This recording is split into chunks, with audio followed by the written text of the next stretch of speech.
Hi, I'm the CEO of WeTranslate. We support startups in the domain of life sciences with any and every service that you would require, like a one-stop shop solution for anything that you need as a startup. Coming to the Biosimilar Workshop was it was next level networking, and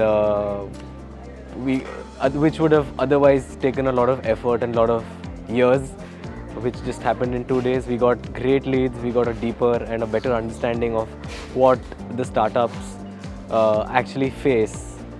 And so now that's what we're going to start working on them and probably reach out to them, and people who need us will reach out to us. So it was a great experience overall, and the location was amazing, obviously. So overall it was fun.